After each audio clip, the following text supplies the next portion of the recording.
Okay, Happy New Year, everyone, and let's call to order today's meeting of the Board of Trustees of the Batavia Public Library District for January 17 of 2017. Let's stand for the Pledge of Allegiance. I pledge allegiance to the flag of the United States of America and to the republic for which it stands, one nation, under God, indivisible, with liberty and justice for all.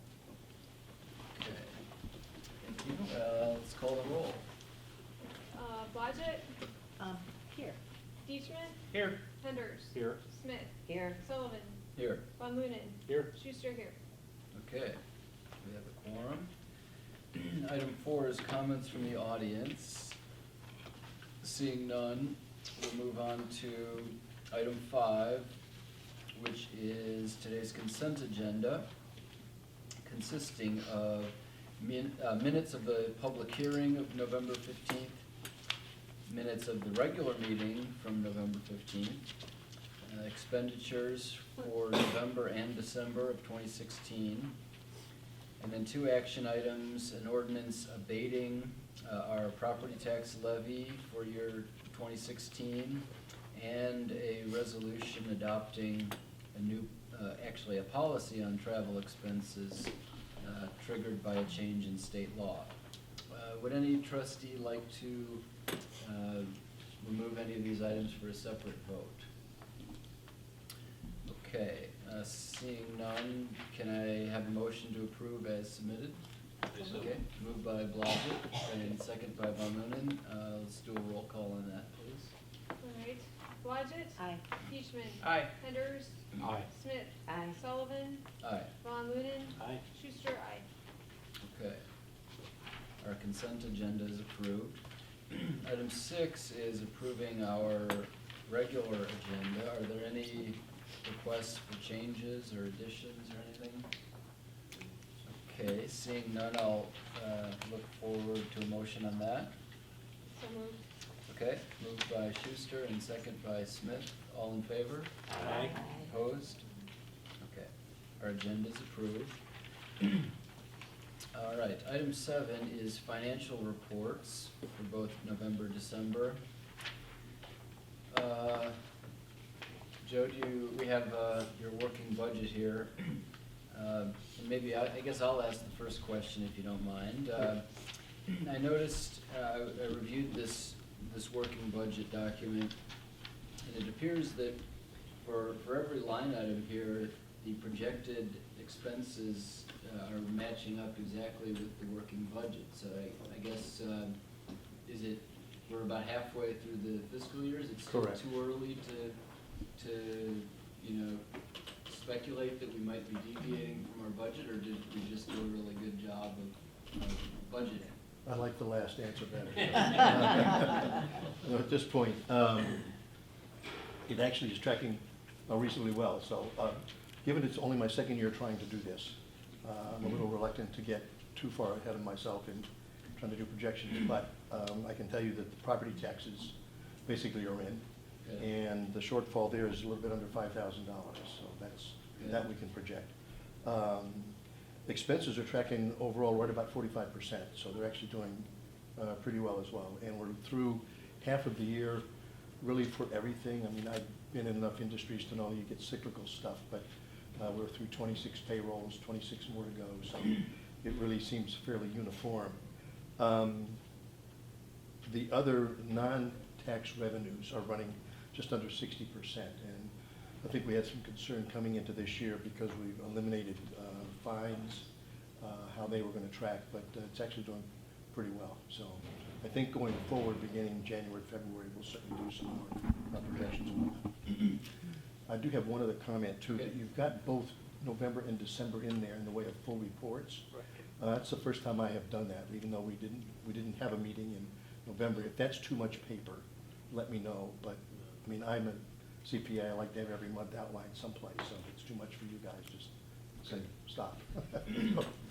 Yes. Tom? So basically, none of the categories are looking to be more than 50% done at this time. No, it's all very pretty uniform. So I think it was the budget, I really do. So. All right, great, Thank you. thank you. Right. All right, well, that's all good news then. Okay, anything else on financial reports? Okay, moving on to item 8 is President's Report. So, since our last meeting, we did have the deadline for candidates who would like to be a part of this Board of Trustees to file their petitions with the, actually with our library here. So I'd like to thank and congratulate those incumbents who refiled to get on the ballot, as well as the newcomers who also told us back when we were interviewing candidates a couple months ago that they were interested and indeed took the next step to get themselves on the ballot. So that was great to see. So thanks all for your interest. Next thing, we did have at the Facilities Committee a discussion about a future sidewalk improvement that we're, I guess, more than a decade delinquent on, according to an old agreement with the city. We talked about some options there, and I did have a conversation with the mayor about that issue, and I think at this point I'd like George to hold off on anything more that we were going to try to do related to a potential funding source for that, or some kind of arrangement with the city to get that work done. The mayor was going to look into exactly what was required there and get back to me with a next step there. So then On that topic, okay. did you want to share any of the Well, information? a conversation I had with the previous city administrator, his recollection was that when the library gave approval for rebondering Wilson Street, when they did the project there, part of the agreement was to eliminate that clause in the 99 proposal that asked for that sidewalk to be put in. So that was like I don't know if there's anything put in writing about that, but Okay. that's what he referred to. Okay. So we may not be on the line for that at all to begin Okay. with, but again, it depends on whether we can find Okay. any written proof to that agreement. Okay. That may be one of the things that the mayor tries to get to the bottom of. Right. He was indeed gonna follow up with his staff about that. Okay, all right, well, thanks for that update. Sure. And then last thing for me is I'm looking forward to tomorrow's new Lyceum event on President Lincoln. So hope to see many of you at that as well. All right, moving on to item 9 is good news or comments from the board. Does anybody have anything to share? Okay. Oh, Doug, in December, I went to one of the Sunday presentations, and they had St. Nicholas, man portraying St. Nicholas, and then it was an excellent program. It was very good. Okay. And he gave a pretty good history of St. Nicholas through the ages, his beginning, and Okay. how it progressed. Very good. It's both across cultures? Yes. Kind of a thing? Okay, cool. All right. Okay, anyone else? Moving on to item 10 is correspondence and communications. Doesn't look like we have anything for this month. Okay. And then 11 is director's report. So George has a memo for us in the packet. Is there anything you'd like to highlight for us? Well, there's more details on the new Lyceum lecture series, but are we sold out yet? Okay, anybody who wants to go to this tomorrow night, let Stacy know after the meeting or during the meeting. Oh, I know him. Yeah, Matt Hall. And our winter reading club, well, winter library or reading club, depends on which floor you're on, started last Saturday, and I'm sure Joanne will have some remarks about that. And Everyone, I think, who wanted to go to the Inspire Awards Chamber of Commerce event has signed up for that. So thank you all for that response. And then the last thing, we don't have all of the December statistical reports. There were some technical things that Pam informed me of that, so we have November and part of December, but we don't have all the circulation for December input yet, although I think it might be done this week yet. And I thought it was time to touch base, and no, not all the summaries are in here, but every month I've been summarizing current month, year-to-date for 4 different categories. And I wanted to ask whether you as a board, individual trustees, found all those summaries, you know, so much per day, so much per month, so much per hour, that kind of thing, that we've been breaking it down to give you sort of a snapshot, whether that was actually useful information, or am I burying you with numbers each month? Shall I keep on giving you what I've been putting in the report, or do you want me to make some changes? So I just wanted to just touch base on that. So this is probably not a good month to ask, because I don't have all the summaries in there, but you can see the categories. And Well, I mean, with any data, you kind of have to ask yourself, what's the information that we're receiving from it? Is it information that we need? well, you're getting all the complete detailed breakdown in the reports that are attached, so that all the circulation categories, all the different Right. usage counts, and then there's additional statistical information in Joanne's and Stacy's reports. So in terms of raw data, there's a wealth of it, you know, in the packet.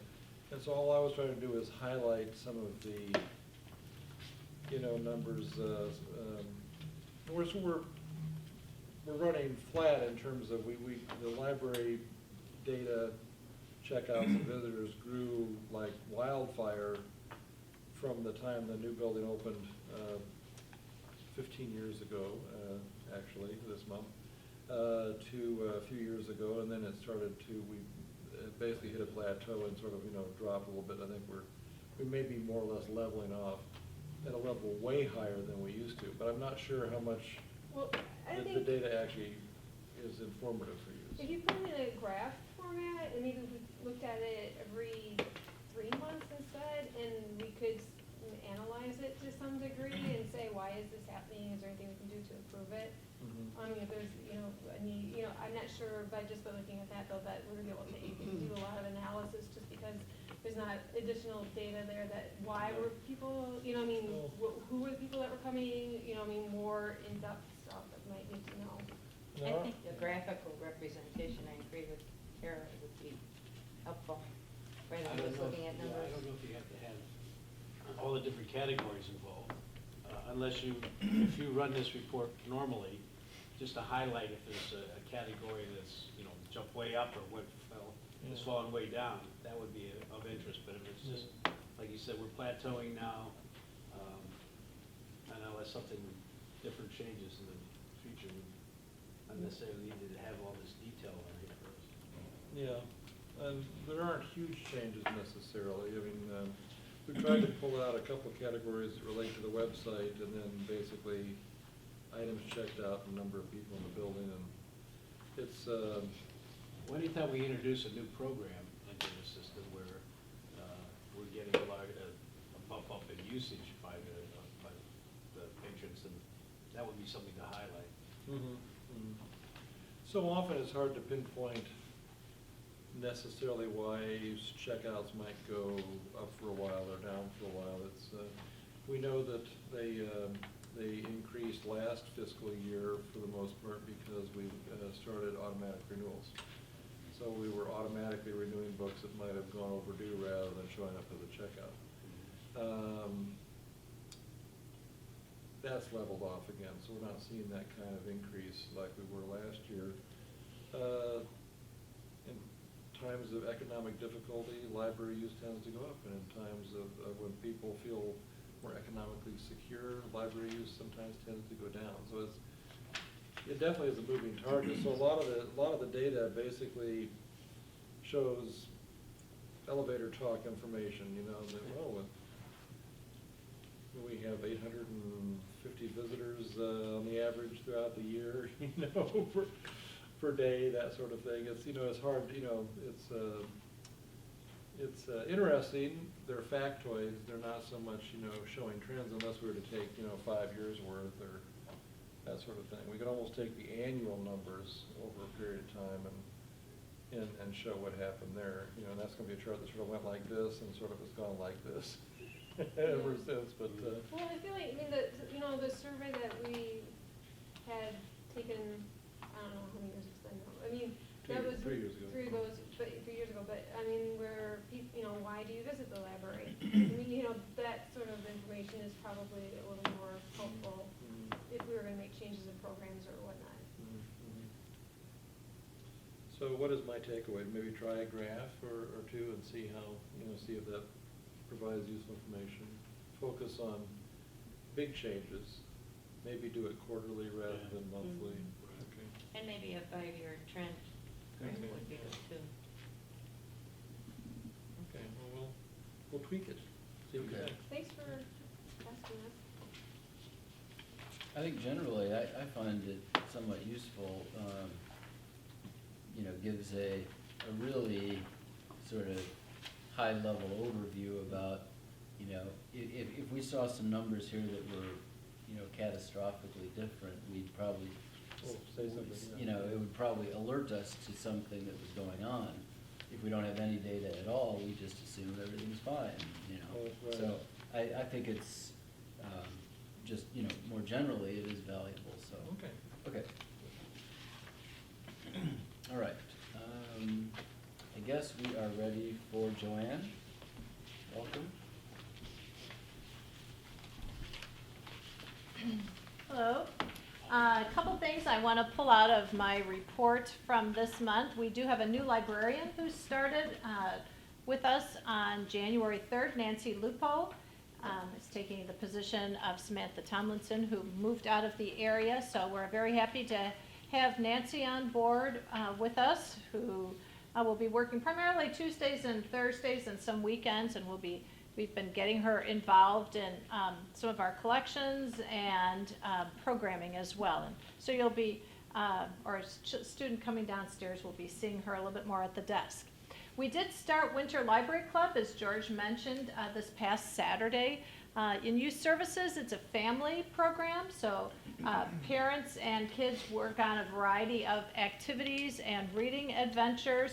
We have, I'm going to just pass around, here's a little sampling of some of the things that we're giving away, not all of the things that we have a lot of little rewards along the way, and then have a lot of drawings for family prizes, to the passes to the Morton Arboretum and the DuPage Children's Museum, and Funway bowling package for a family. So it's totally different than summer, and it's not intended to be a burden because children are still so involved in school, but kind of just a fun winter type thing to participate in and to get you involved at the library as well. Our friends, once again, are our prime sponsor for our Winter Library Club.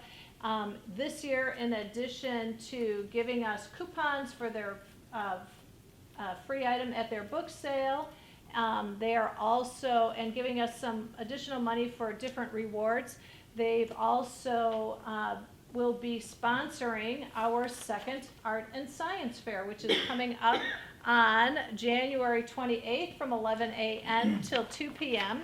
If you came by the library last year on the 30th of January during this fair, you saw several organizations, wild animals, Lego building, crafts. So we have a few groups repeating this year. Again, the Fox Valley Wildlife Center, Kane County Forest Preserve, DuPage Children's Museum, Water Street Studios, and SciTech Science Museum. But we have two new groups that are coming as well, the Frank Lloyd Wright Preservation Trust and a veterinarian who'll be coming and talking about pet care and animal care, and I'll just send that around. So it's a lot of fun, it's a lot of hands-on, there'll be displays and hands-on activities. So the whole family is welcome to participate, children of all ages as well as grown-ups. And So we hope to have a lot of people coming in to our science fair on the 28th. So if you're around town, you might need to park a block away, but come on into the library because we should have a lot of excitement in here too. The little toys that have been on the desk, whether it's some of these manipulatives, there's a little mouse for children there. Yes, you can turn some of those things over. Andrew was looking at our snap circuit boards. A generous family from Batavia has, about 3 years ago, started giving the library a gift in honor of one of their family members who is a former teacher. So instead of giving her a Christmas gift, her Christmas gift actually came to the library. And they've generously done that every year for the past 4 years? 3 years, okay. And this year was, we got $600 from the family, $500 from one member of the family and $100 from another member of the family. We bought books and materials for the library with some of that money. And this year we bought several STEM and science manipulatives. This is a little Ozbot, so it shows children about coding and how different they can code by using markers on white paper, and different color markers tells the robot to stop or go or back up or turn around and things like that. And we have 2 of these actually, and Joanne Smith, who's going to be teaching a coding class for us the next 4 weeks, is going to be using that to demonstrate and showing children what coding actually is and what it does. So we have we purchase material for very young children, so that mouse that is a coding mouse that you can code to go through things, to various manipulatives to show friction, snap circuits to talk about electricity. And we'll be using these materials this year in different programming, like the Ozbot that Joanne will be using. We'll be doing them for some of our observation stations. And this summer, our summer reading club theme is Reading by Design. We'll be doing a lot of hands-on, maybe open house activities and incorporating some of these into those programs as well. So I wanted to show you that some of the things that we're able to purchase, and this with a very generous gift from a family. So we're very excited to be able to do that. In the future, some of these things may be available for checkout, but right now we want to use them for programming, so we're going to be using them in the department as well. So I think those are the highlights for me this month, unless anybody has a question. I was gonna say, on the other side of that cardboard, if any of you ever played with that magic 8-ball, you know, where you ask it a question and it'll give you an answer, that's kind of what that is. There's a yes, no, maybe, that the robot will give you the answer to. This sure beats my old chemistry set. And look at this. And Lincoln Dogs. And see, it's following, it lights up the same color that Yeah. it's, you know, passing Hovering over. over. Huh. It's mesmerizing. And you can make it go really fast by color coding it. Oh. And then you can also actually program it with a simple programming language. I saw a YouTube video where they were making it dance. Oh. It spins around, Mhm. jumps up and down. Oh, wow. You can have races with them. So we're going to have this summer probably our own little petting zoo with some of these activities, and we'll be able to invite young children as well as some older children as well too. So I just wanted to share some of those. Go ahead and turn that off, Joanne, that'd be great, so. Thank you. Oh, Joanne, yeah. Regarding new employee Nancy Lupo, I see your report here mentions that she's on the Rebecca Caudle nomination committee. What is that? So it's a committee that there are, I believe, 4 different Illinois awards, because there's a teen one too, the Lincoln Award. There's 4 different Illinois awards. So books are nominated for consideration at 4 different levels. Preschool, kindergarten, 1st and 2nd grade, more picture books. Blue STEM Award, that's the Monarch Award. The Blue STEM Award is for early elementary from like 2nd to about 4th grade, our chapter books and things. The Caudle books are for upper elementary and middle school, And then the Abe Lincoln Award is for high school students. So books are nominated, and then school children throughout the state of Illinois are to read them during the year. And if they read at least X number, I believe it's 6, they can vote on what their favorite book is. So it's an Illinois award. There's that, the prestige is in Illinois, and you as a school student can weigh in on what you think your popular titles are. They can be old new books and new books. Unlike the Newbery and Caldecott, which are just brand new books for the year. These books they run the gamut. They're brand new books. They can be very old books. So she has had to read 50 books in the last few months, and will be going to a meeting the beginning of February, and the committee then debates which top 20 should be on the list for 2017 that children will read and vote for. So school children are currently finishing up the Rebecca Caudill voting now. That will be announced in March. And so she is actually working on the books for next year. And so she's had to read a lot of books, and so it's a nice thing. It's a good opportunity to get to know librarians through the state, read a lot of literature, and kind of just a nice little professional experience. Okay, thank you. Joanne, how was the Read 1,000 Books program going? 1,000 Books Before Kindergarten is going very well. We have over 170 children participating. Sometimes there's 2 in a family. And we have actually had one child already reach 1,000 books. So parents were reading frantically or furiously with their child. And they could go to the Library of Congress. I don't know how that happened. I don't know. I've not heard that either, how they did that for the 1,000 books. But so it is going very well. We incorporated that into our Winter Library Club this year. So one of the little tasks would be is if you're not a 1,000 Books participant yet, and you are not in kindergarten yet, sign up, and that can be one of your tasks. So we're hoping to promote that. And while I'm talking about programs like that, I'll just say that Born to Read, I think we're over 370. I think we might be right at 375 bags handed out for that program too. So Good, thank you. going very well. All right. Thank you. Thanks, Joanne. Okay, Stacy, welcome. Thank you. I have no robots. I do have news of a very small new ebook collection that comes to us free of charge, free to the library, of course, free to patrons, as all of our ebooks are. From RAILS, the regional Reaching Across Illinois Library System, to which we belong. There's a new collection called Biblioboard Library. It consists primarily of classics that are really nice and easy to download. They also have a collection called Pop-Up Picks that changes quarterly. And so they're books by theme. Currently they're doing kind of a New Year, New Life sort of a theme. They've featured some books related to Illinois in the past as they were kind of in beta.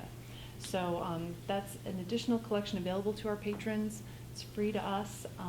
The only drawback is since it is a collection available to all of the libraries and rails, we are unable to get checkout statistics. So you will not be seeing that in the circulation report.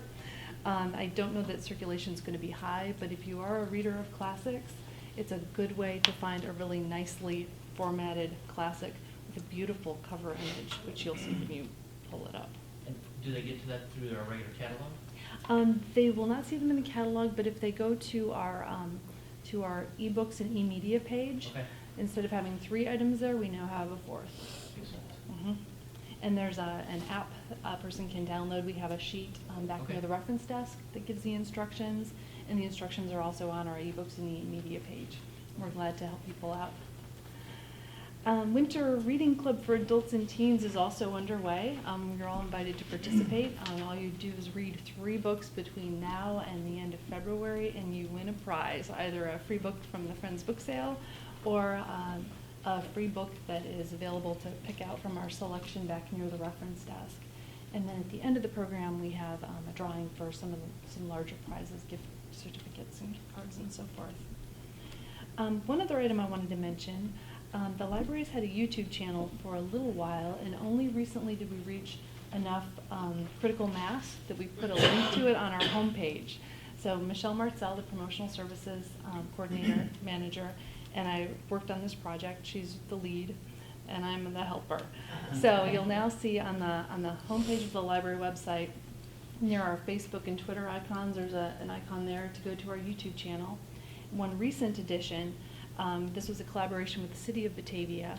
The 1983 video, Batavia, A Tribute to Its Time, which the mayor mentioned and showed some clips when he was here for Books Between Bites, is now available to view, and that was courtesy of the city. We worked together with them to post it on the library YouTube channel to make it available for the public to view.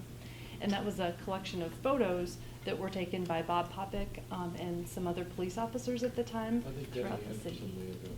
Okay. Yeah, there were, I think, 3 or 4 police officers who took photos around the community in 1983. They were put into this photo montage video. It's about an hour long, and really arresting, wonderful, arresting images. No images of arrest. They're lovely images that will captivate your attention. That sort of image. Exactly. So that's available to view, and it's easy to find just from the library homepage. On the left side where you see our social media icons, just click YouTube, and it'll pop up as one of the videos that's available to see. Why don't you mention a couple of the other highlights from that page, because I think it's an interesting service we're providing. On our On the YouTube? YouTube channel. Yeah, we have some promos that Youth Services has created for Summer Reading Club that some of the youth services groups have put together that are pretty fun to watch. And we also have the clip of John F. Kennedy delivering a speech right out here right outside the building. We have that video as well, which was given to us through another shared collaboration in the community. So some local history things and then some library things. It's kind of a mishmash of interesting information. Okay, thank you. Mhm. Any questions for Stacy? Okay. We move on to item 12, which is committee reports. So we'll start with the facilities. Andrew, anything to report there? We had a couple items on our agenda. One was the sidewalk improvements, which we've discussed previously. The second item was proposals for capital assets plan. Did that, That's coming up next. excellent, that's number 13, so we'll talk about it then. Okay. All right, let's move on then to 12B, which is finance. Tom? We had discussed 2 items. One was the ordinance for abating the taxes for the year 2016, which was in our consent agenda. And the other one was the policy on travel expenses, which was also in the consent agenda. Okay. Questions for Tom? All right, I guess 12E then is the Library Foundation. Kara? Yes, so we are putting out the spelling bee situation fundraiser. And we're going to be doing 2 mailings for fundraising purposes, the at-home ball. We'll stay at home and read a book. Stay at home and read a book, so, which is nice, you know, if you get a text or anything like that. So you should be seeing some of the thing in your mailbox in a couple of months, hopefully. So that's what's going on there. Okay. Questions for Kara? Okay, thank you. Okay, 12F is the Friends. Tom? The Friends did not meet in December. However, the latest book sale, which was last Saturday, generated $1,209 in sales. So it was over December sales, which was good. And so their next meeting is next Thursday. Okay, thank you. 12G is Link. George, anything there? The January meeting was, which would have been last Friday, was canceled because of, I think, a conflict in some people's schedules, so we'll meet again in February. Okay. And I sent out I think the note to everyone that although the SWAN membership voting is still underway, we passed the magic number where all the Magic and Link libraries have been accepted as members in SWAN, so we're quite excited about that. Now the hard work begins. Okay. There's a lot of technical work that will take place over the next year. Okay. All right. And then 12H is BATV. Kara, anything there? Yeah, well, much like here with the YouTube channel that you guys have the link with the website, one of the things that's kind of breathing new life into BATV is the podcast. So if you go to the website, you can, there's a link and you're able to listen to any of the meetings, governmental meetings. You just have to get the iTunes app and then you'll be able to listen to those. So. Okay. All right. Questions for Kara? Okay. So item 13 is the capital assets plan that Andrew referenced a minute ago. So we have here an ordinance that, well, Andrew, do you want to introduce the ordinance? Or talk about the project as a whole? Yeah, so, we've talked in the past about having somebody come in and evaluate the building so that we can plan out future expenditures for maintenance and repairs and other things for the building itself. So we have a existing relationship with BTC. They've done some really good work for us in the past, and we wanted to continue that relationship, have them come in and evaluate things. So their proposal here lists out specifically the items they're going to look at inside the building, and then come back to us with a report so we can, and actually I think the report will kind of lay out how we should budget our money for future. So they're going to look at things like flooring and what the lifetime get expected out of what's here. The roof, which is a big ticket item, what's the lifetime of that, the facade, and some of the other items, physical items in the library that we can use for planning purposes for budgeting. Right. So, their proposal is $21,000. We discussed a little bit in the meeting whether or not we would want to go out to others and make it an open request for proposal or a request for qualifications or bring other people in. But felt that because they have done evaluations in the past and that's been excellent work and we're really happy with what's going on and the institutional knowledge that they have, it makes best sense for us to move forward with them on this project. Right, okay. Okay, so I don't know if this is a question for Andrew or for George, but did, when we got this proposal for them, which includes their scope and their price, did we give any input into that document that got us to this, or is this something that we have not yet reacted to? We've not reacted to this. The committee looked at a draft of a request for proposals that spelled out a scope. Right. And I shared that, once the committee gave me direction to approach BTC, I shared that information with them. Okay. And they had also done similar work for Glen Ellen Public Library and several others actually on their own. They gave us probably the most comprehensive client list I've ever seen attached to a proposal. And I talked to the director at Glen Ellen, who has nothing but very good and positive things to say about the whole process. And she also indicated that her board was delighted with the results of this, and they've found it very useful going forward there. So, for Andrew or George then, is there anything that, that in here that warrants us, saying, hey, wait, this isn't right, or we don't need this, or we do need this? Is there anything that needs to be changed within this proposal, or are we kind of accepting this as is? Well, I reviewed all of the scope of work and the deliverables and the schedule and such. And in some respects, they're on pages 2 and 3 and 4 and 5, where they spell out their field assessment and the various elements of site, roofing, facade, interior finishes, elevators, and the mechanical, electrical, plumbing, and fire protection systems. It's probably even more complete than I anticipated it being. I would say that, and then they will be including a financial element as well in terms of projected revenue for us and how that relates to our needs. So I'm actually very pleased with the scope, and I can't think of anything they missed. And there's nothing on here that I think is overdoing it, because this is like a big old 54,000 square foot house that we're taking care of Mhm. and property, and I think that the more we know about what our financial Okay. needs are, I think the better.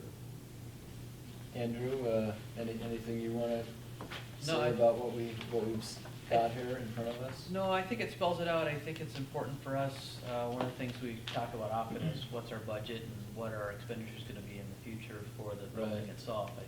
That's, aside from the personnel here, that's, our biggest potential liabilities for costs. So, Right. I think it's important that we kind of budget out what we've got. We've got some other improvements, I think, long-term that have been talked about potentially doing here. I think without understanding what our building liabilities are, I don't think we can properly budget for anything else that we want to do. Yeah, that was one of the elements that really hit home for me when George brought that up at our committee meeting, that, and we'll be able to look at a 10-year timeline and say, we know that the costs are going to be about X over that period, and we're gonna need to get, X divided by 10 per year, kind of socked away or go find it.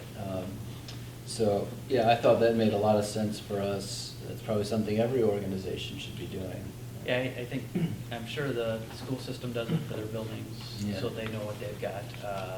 The city should be doing it for the municipal buildings too, so, and public works, so I just think it's a good idea. I mean, we keep talking about what's gonna come up that we are gonna need to repair, and one of the things that keeps coming up is the roof, because we all expect that that's gonna be a large ticket item when it comes time to replace the roof or do some work, but I have no idea of what that cost is or when that's gonna hit us, so just knowing those things and being able to budget for those and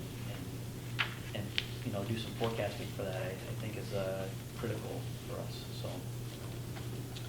Okay, thank you. And then my only other question is, there's a kind of a blank here for reimbursable expenses. What do you anticipate there, if anything, or are we, should we as a board attempt to cap that, or do we, No.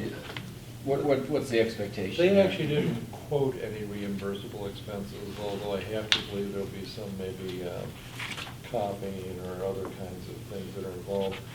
When we did our big site work project, when we contracted with them to do the analysis and report on the site work components a few years ago, they actually quoted $500 for reimbursable expenses. And I would have, I actually did not go back and look up what they might have been, but I think that actually is relatively minor cost for us. But Okay. we would review all of that if anything unusual popped up. Okay. Certainly challenge them on it, but Okay. I put that line in there more just to highlight the fact that they didn't quote any reimbursable expenses. I don't know that that means they wouldn't charge expenses, although they actually did quote reimbursable expenses several years ago on that other project. And they do mention in here that if there will be some, then Yeah. we will get a bill for that. They just didn't estimate what they might be. so. Right. But the other costs here are fixed costs, so regardless of the number of hours, Right. that's what it is. Okay. I think in this kind of project, we're best served with a lump sum. We don't want an open-ended contract. Right. Yeah. So I agree If we with can that. avoid it, certainly. Right. Yeah. Okay. All right. Other questions for Andrew or George on this item? Well, the one issue that they mentioned Page, well, I didn't mark the page, but they noted elevator. Yeah, and that's they- on page 12 of 13.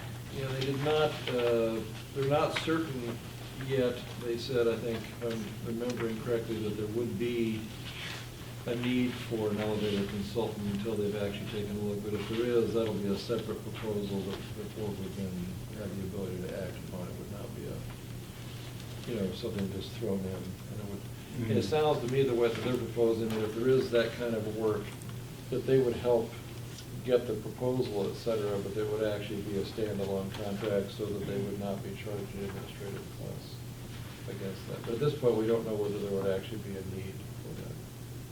They'll know more, I think, once the mechanical people take a look at the So, when they do this, they bring in a consultant, or excuse me, they bring in someone, like for instance with The mechanical and fire protection, they bring in a specialized Okay, subcontractor. and do they provide the cost for what needs to be done, or does BTC generate that? In that case, since that actually is a sub to BTC, that would be rolled into the main report. I think all this would end up being rolled in the main report. So BTC, the mechanical and fire protection costs, if there are any, which there probably will be some, would be then identified by the subcontractor. BTC would be identifying all the other costs with their different specialties in-house, but it would all be in one report. How are those costs created? I mean, is it based on like current? Well, probably BTC could answer that question better than me, but the way I understand it is that they evaluate, determine lifespan and, condition and how many useful years are left on each of these systems. They recommend, they determine what the work that would be needed would be to replace the carpet, to redo the roof, whatever the case may be, in current dollars, and then they project that out using inflationary factors. So if the roof needs to be done in 10 years, whatever, 7 years, whatever it is, they would figure out what it costs now, they would project what the likely cost would be in 7 years. So we would know that by 7 years from now, we need X amount of dollars to replace the roof. And that would go into a plan that would show, each year or every so many years, this is what we need to do and this is what it will cost. So that it'll develop a plan, this is how much we should be saving each year, so that when the big day comes, we actually have money in the bank for it. Or if we don't have the ability to save, then it gives us a notion of, how much money do we need to get somehow. I'm just curious about the accuracy of whatever they project, just because, when we do a bid out, we bring in 3 different bids, right? So are they capable of doing that, or they're just like giving an average, or? It'll be a budget. They won't go out to, like, they might I know. talk to a roofer and say, hey, can you give me an idea what it's gonna cost to re-roof this building? But they're not gonna go to 3 different roofers and say, give me a budget, or prepare me a proposal to do that. Unless they're really good friends, they probably won't take the time to do that kind of scoping and planning that would take to put together a complete budget for something like that. But they should have a general idea to roof a building with this type of materials, this many square feet, it's so many dollars per square feet for the roof, and they'll just have a budget number. So they'll say it's, $1,000 or it's, $1 million, and that's the number you need to set aside to do your project, so. Well, I was just curious, if we went with a different group, not to say that we should, because, if BTC Oh, is so if we- reputable, I'm just saying, if we went with somebody else, we might get a different amount. Right, so how do we know if we're budgeting the right number? Right. You really won't. They're experts in the So they field. have Well, the actual I guess, estimate. I'm just curious, that's all. They won't be doing the work. No, I know, Yeah. I'm just saying, You're right, I'm just trying They to follow could- the logic, that's all. right, if we don't trust their budget numbers, and we budget based on what they told us, and then 10 years down the road comes and we've budgeted for this project, and we put the project out to bid, and the number comes in 50% higher than they expected, that puts us in a bad spot. How do we move forward with a project when we haven't budgeted for the actual project itself? So I think the answer to that is we have to, just work with them to make sure that they have as much information as they can to get their budgets together as best they can. And then there's some trust associated that they're gonna give us the right numbers for the projects. I mean, every time they do a project, they should be working and adjusting their numbers. So every time they do a design project like this, and if they go out to construction, they're gonna get new numbers, and they're gonna use those numbers to help them prepare their budgets for the next project. And there's standard documents out there that help do that. I But they know. should also call folks and ask. them. I know, I think that, I don't know if this was, I'll talk to you guys later, never mind. Well, you're right, you're putting a lot of faith into a one number. Right, and I just don't, I mean, I have faith in them, but I also recall that when we were working on a capital project, I don't know if it was them, but that we put out the bid in October, November, and we didn't, you know what I mean, it was a Right, it bad came in time high. to send the bid out. And we ended up rebidding it, and we got. We did not get everything done until like 9 months later. That was the good bid. The bad one was like in February, March, when one of the reasons was a lot of, the contractors already were full up, and so they gave us high price. But I mean, I think if you're gonna be using something like this, that they should be able to, Right. with their ability, they should be able to project that.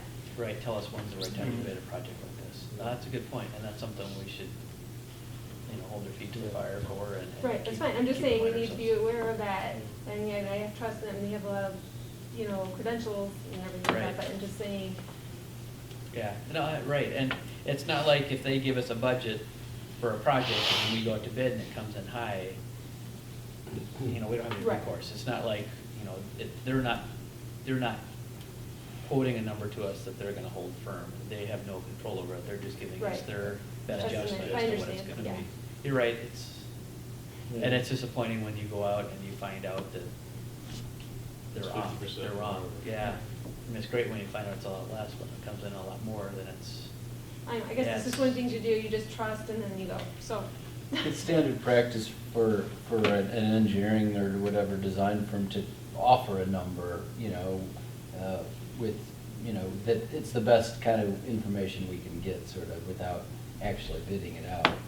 Well, thanks for taking the time to. yeah, no, I understand your concern. The other thing that some of the clients are doing, and the director of Glen Ellen told me this, that they actually, and I guess it's for a lot less each time they do this, the big expenses up front, they bring back in, they brought back in BTC, I want to, maybe it's every other year or something, and they update the numbers. So that, so the first time out projects that are 10 or 15 or 20 years out are, based on whatever the inflationary projections are, but every time they redo it, the ones that are closer, as they redo it, the numbers get more and more refined. So that's one way, and plus, you don't want to develop a 20-year plan and not look at it again until the big project comes up in 10 years. So that, and I haven't talked to the other client libraries, but that may be a good lesson to pick up from Glen Ellen, that this in many respects is a living document. And as we do projects, that updates it. As we probably need to update it on some schedule. The city, I think, actually updates its capital improvements plan probably annually, but of course, they've got all kinds of streets and other kinds of things going on that they're dealing with. So that may be a lesson for us to pay attention to, is how often, once we have this in place, how often should we review it so that it's, in fact, is up to date. And if we have a project coming up in 5 years, that, 2 years from now, we actually review it again and make sure the numbers are still in the right ballpark. No, I think it's a really good idea. It's something that, like you say, you can't, you don't want to set aside money now for a project 20 years from now and then not look at it again until that day. And it'll be important to keep up with it. I'd like to make a motion that we accept the bid as proposed Okay. for BTC. Okay, second by Blodgett. I guess we'll do a roll call. Okay, Blodgett, Aye. Deishman. Aye. Hunders. Aye. Smith. Aye. Sullivan. Aye. Van Lunen. Aye. Schuster, aye. Okay, thank you. It'll be an exciting project. Yeah, it'll be nice to know. Yeah. Joe will be very much involved with this, as well, because there's a strong financial element in this. as will, probably all of our managers at some point. Does just a quick aside, does the attorney review the terms and conditions in the back of here, or have they been reviewed before? Even if they've been reviewed before, I always, when we're signing a new contract, I always, submit it to Roger. And Roger, for these kind of agreements, always has like an extra page. Okay. That he sticks in No, there to it's- make sure. yeah. Just as due diligence, I think, on our part, we don't want to have something show up that we didn't realize that had been added. No, okay, I don't think there is, but I always like Roger to look at it. I agree. Okay. All right, so I guess we're on to future agenda items. We have a memo here. Any questions on any of that? Okay. And then, we've got a list of meetings and events. And with that, I'll entertain a motion to adjourn. So moved. Okay, moved by Deitchman. Second. And second by Schuster, all in favor? Aye. Opposed? Okay, we're adjourned.